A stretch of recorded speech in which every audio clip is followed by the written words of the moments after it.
नमस्कार दोस्तों, आप सभी का स्वागत है आपके अपने YouTube channel Ashok Chawla education hub पर।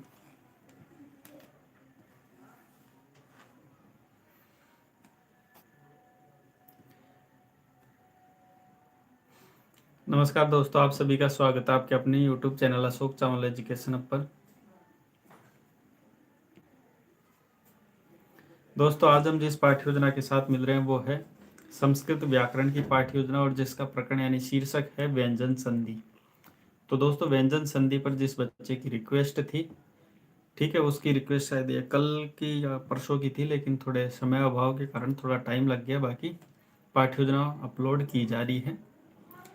ठीक है, देखिए, सबसे पहले आप ये ध्यान रखिए, जब भी आप पाठ्य योजना बनाते हो तो सबसे पहले आपको विद्यालय से नाम लिखना है, कक्षा, कालांश, विषय, दिनांक, दिवस, अवधि।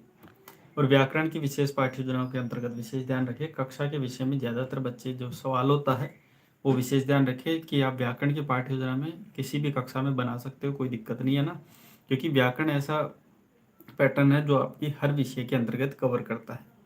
ठीक है, ये पाठ्य योजना मैंने आज की डेट में बनाई है, इसलिए आज की डेट लिखिए। बाकी आप अपने अनुसार जिस भी दिन बनाना चाहते हो, पढ़ाना चाहते हो, उस दिन की डेट डाल सकते हो। प्रकरण का नाम आपको उद्देश्य कथन से बाद लिखना है, उससे पहले नहीं लिखना है। बात करते हैं सामान्य उद्देश्य की, जिसमें हम बात करेंगे सामान्य उद्देश्य वो उद्देश्य होते हैं जो कि हमारे विषय से संबंधित होते हैं, जैसे संस्कृत भाषा के प्रति उत्पादन करना, चारों कौशलों का विकास करना, संस्कृत भाषा में लिखित भाव, अनुगुण और विराम आदि चिन्हों का ज्ञान की योग्यता प्रदान करना, मातृभाषा में अनुवाद ट्रांसलेशन करना एवं कल्पना शक्ति एवं सर्वनात्मक शक्ति का संवर्धन करना एवं संस्कृत व्याकरण में समता उत्पादन करना। बात करते हैं विशिष्ट उद्देश्य। तो विशिष्ट उद्देश्य वो होते हैं जो हमारे प्रकरण से संबंधित होते हैं, जैसे व्यंजन संधि के विषय में जान पाएंगे। दूसरा है उदाहरण के माध्यम से संधि को समझ पाएंगे एवं पाठ में जो भी व्यंजन संधि से युक्त पद हैं उनको बच्चा समझ पाएगा, जान पाएगा। सहायक सामग्री जो छात्र अध्यापक या छात्र अध्यापिका को पाठ्य योजना पढ़ाते समय सहायता रूप में काम आती है, वो सभी सहायक रूप में या सहायक सामग्री, जिसे आप टीचिंग एड भी कहते हैं। श्यामपट आपका ब्लैक बोर्ड, सुधाखंड चौक हो गया, मार्जनी डस्टर, संकेतिका आपका पॉइंटर हो गया, आकुंचन फल का आपका लपट फलक एवं पाठ्य पुस्तक तो सामान्य तो होती है। पूर्व ज्ञान में क्या होता है कि बच्चे संधि के विषय में सामान्य जानते हैं, तो व्यंजन संधि की प्रस्तावना हम कर सकते हैं। प्रस्तावना में छात्र अध्यापक द्वारा कुछ प्रश्न किए जाते हैं और बच्चों को उन प्रश्नों का उत्तर दिया जाता है। जैसे पहला प्रश्न, द्वयो में वर्णयो संयोग किम उच्यते, इन दो वर्णों का जहाँ पे संयोग होता है वो क्या होता है? ठीक है, तो वो होता है संधि। दूसरा देखिए, संधि कति प्रकारा सन्ति, तो त्रय प्रकार यानी 3 प्रकार। प्रकरणाम नामानि वदंतु, प्रकारों के नाम बताइए। तो अच संधि, हल संधि एवं विसर्ग संधि, इसे आप स्वर संधि, व्यंजन संधि और विसर्ग संधि के नाम से भी जानते हैं। तो व्यंजन संधि विषय बहुतक किम जानते हैं, यहाँ पे व्यंजन के साथ में स्लाइड करके हल भी लिख सकते हैं। ठीक है, हल संधि, इसमें बच्चे समस्यात्मक हो जाते हैं, क्योंकि व्यंजन आज हम पढ़ रहे हैं तो बच्चे इसके बारे में संभवतः है ज्ञान रखते हैं, लेकिन पूर्ण ज्ञान नहीं रखते हैं। और जब पूर्ण ज्ञान नहीं रखा जाता है तो छात्र अध्यापक द्वारा इसका पूर्व ज्ञान के आधार पर फिर इसकी डिटेल्स हम पढ़ने के लिए आज प्रस्तुत करेंगे उद्देश्य कथन। तो उद्देश्य कथन में बताएंगे कि प्रिय छात्रों, आज हम व्यंजन संधि को विस्तार से पढ़ेंगे। उसके बाद प्रस्तुतिकरण में क्या होता है कि प्रस्तुतिकरण में हम पाठ्य योजना प्रस्तुत करते हैं, जिसमें हम पहले व्यंजन संधि का सामान्य परिचय देंगे, फिर व्यंजन संधि की परिभाषा बताएंगे, उसके बाद कुछ भेद बता के उसके उदाहरणों के ऊपर चर्चा करेंगे। तो व्यंजन संधि की सामान्य परिचय में बताएंगे कि व्यंजन संधि अपरम नाम संस्कृते हल संधि अस्ति, यानी व्यंजन संधि का दूसरा नाम संस्कृत में हम हल संधि से भी जानते हैं। अस्मिन् संधौ हल वर्णः आगच्छति, हल संधि में या फिर व्यंजन संधि में हल वर्णों की ज़्यादातर व्याख्या की जाती है। छात्र कथन में क्या होता है कि छात्र कथन में छात्र ध्यानपूर्वक सुनेगा एवं मुख्य बिंदुओं को अपनी उत्तर पुस्तिका में नोट करेगा। यहाँ पे श्यामपट कार्य या फिर श्यामपट सारांश जिसे हम कहते हैं, यहाँ पे जो पढ़ाई की विषय वस्तु है उसको ही यहाँ पे कुछ मुख्य बिंदु है जो ब्लैक बोर्ड पर बच्चों के सामने लिखना होता है। ठीक है, हालांकि मैं डायरेक्ट लिख रखा हूँ, आपको यहाँ पे ब्लैक शीट चिपका के लिखनी है। उसके बाद देखिए, व्यंजन संधि की परिभाषा या हल संधि की परिभाषा देना है, जिसमें व्यंजन से मेलनम, व्यंजनम तथा च स्वर से जाता है एवं च परिवर्तनम जाता चेत व्यंजनम या हल संधि उच्यते, ऐसी हल संधि को कहा जाता है। उसके बाद देखिए, व्यंजन संधि के भेदों के बारे में बताना है। देखिए व्यंजन संधि के अनेक भेद है, इसलिए मैं यहाँ पे 8 से 10 भेद यहाँ पे लिख पाया हूँ, और भी अब बहुत से इनसे प्रयोग होते हैं तो उनके भी आप लिख सकते हैं। व्यंजन संधि के भेद में जैसे जस्तो संधि, चरत्व संधि, अनुनासिक, अनुस्वार, अनुनासिक परश्रवण, स्तुत्व एवं ष्टुत्व, पूर्व स्वर्ण, परश्रवण, छत्व संधि, और भी अनेक और संधियां हैं जो कि हम व्यंजन संधि के अंतर्गत पढ़ते हैं। इनमें बच्चों को मोस्टली कुछ उदाहरणों के माध्यम से हम समझाने का प्रयास करेंगे। जैसे आप देख पा रहे होंगे, जैसे उदाहरण के तौर पर पहले चरत्व संधि के बारे में कुछ उदाहरण देते हैं, जैसे सत्कार में। अब इन उदाहरणों के माध्यम से आप समझाओगे, यहाँ पे मैंने लिखा नहीं है, लेकिन इनके नियमों का प्रसारण आप खुद करोगे। जैसे कि सत्कार में सत और कार। अब इसमें चरत्व में क्या होता है कि जो भी अक्षर होता है उसका पूर्व रूप यानी उसका प्रथम जो अक्षर होता है उसको आपको लिखना होता है।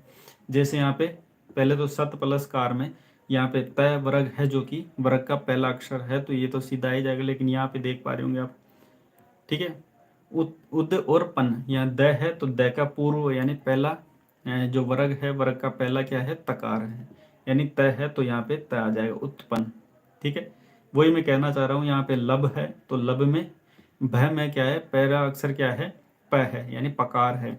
तो भ में जो पहला होता है जैसे लब, तो यहाँ पे होगा लप, बाकी श्यते।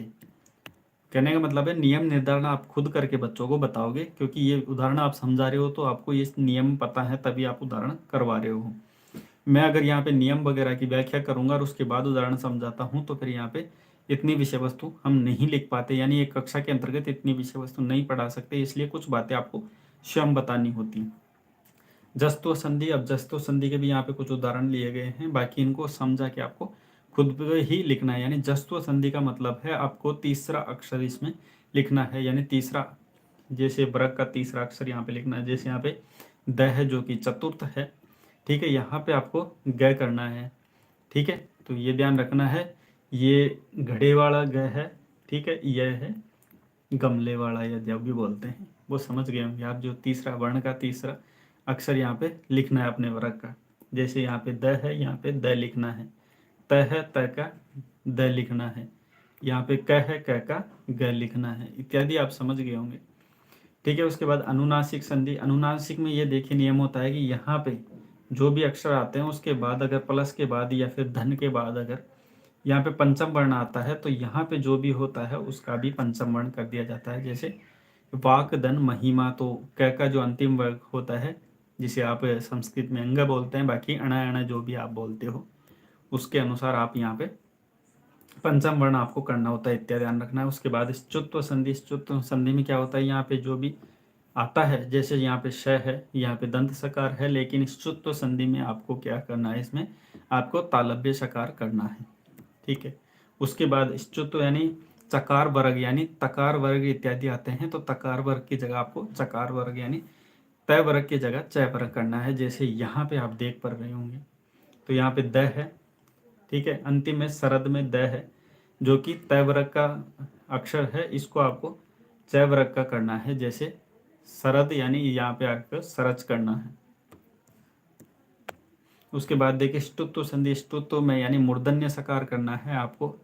ठीक है, आपको चाहे प्लस से पहले दंत सकार मिले, चाहे तालव्य सकार या मूर्धन्यम मिलेगा तो आपको मूर्धन्य ही करना है। और उसके बाद अगर कोई अलग वर्ड मिलता है, जैसे तकार मिल जाता है, तकार वर्ग या तय वर्ग मिलता है, तो आपको टय वर्ग करना है। स्तुत्व में आप समझ सकते हो, स्तुत्व लिखते ही समझ जा रहे हो कि स्तुत्व में मूर्धन्य सकार है और स्तुत्व यानी टकार है, तो टय वर्ग यहाँ पे, यानी आपको तय वर्ग दिखता है तो आपको टय वर्ग करना है। उदाहरण में आप समझा रहे हो ना, तो ये चीज़ें आप पता होनी चाहिए। अब सब चीज़ें समझाने के बाद कुछ प्रश्न करते हो, जैसे व्यंजन संधि की परिभाषा, तो व्यंजन संधि की परिभाषा हमने पहले देख ली है, तो आप इसको समझा सकते हो।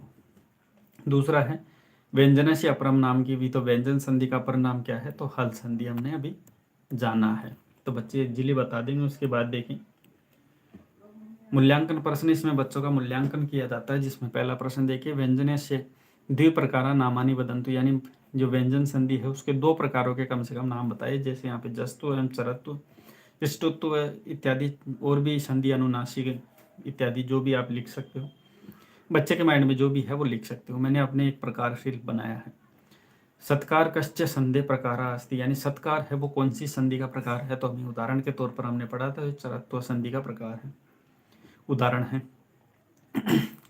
जस्तु संधि उदाहरणम वदन्तु, कि जस्तु संधि के कुछ उदाहरण बताई है, तो यहाँ पे जस्तु संधि के बताए गए, उसके ष्टत्व संधि के प्रकार यहाँ पे बताए गए हैं। अब बच्चे को इजिली सारी चीज़ें समझ में आ गई है, तो छात्र अध्यापक कुछ प्रश्न के रूप में फिर अंतिम प्रश्न करता है। अब ये अंतिम प्रश्न होता है गृह कार्य, जिसमें छात्र अध्यापक द्वारा बच्चे से गृह कार्य किया जाता है, जिसमें पहला प्रश्न देख पा रहे होंगे कि सर्वे छात्रा व्यंजन संधि, सभी छात्र व्यंजन संधि के युक्त 10-10 पद निर्मित्वा आनयन्तु, यानी 10-10 पद आप स्वयं से पाठ्य वस्तु से देखकर और 10 पद ऐसे लिख के लाएं जो कि व्यंजन संधि से संबंधित हैं, चाहे उसके कोई से भी प्रकारों से संबंधित रहे हों। तो दोस्तों ये थी व्यंजन संधि, जो कि संस्कृत व्याकरण की पाठ्य योजना है, और इसको आप किसी भी कक्षा में बना सकते हो, कहीं कोई दिक्कत नहीं है।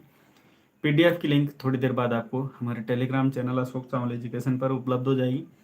किसी बच्चे की कोई रिक्वेस्ट है तो ये हमारे टेलीग्राम चैनल या फिर हमारे व्हाट्सएप चैनल पर आप रिक्वेस्ट डाल सकते हो कमेंट माध्यम से। बाकी हमारे ये पर्सनल व्हाट्सएप नंबर भी हैं, यहाँ पे आप विषय वस्तु भेजते हैं तो वो लेसन प्लान आपको जल्दी से जल्दी हमारे चैनल अशोक चावल एजुकेशन पर प्रोवाइड करवा दिया जाता है। तो अगर वीडियो अच्छा लगा तो वीडियो को जरूर लाइक करें। बाकी मिलते हैं ऐसे ही नई रोचक पाठ्य योजना के साथ नेक्स्ट वीडियो में। वीडियो देखने के लिए आपको बहुत बहुत धन्यवाद।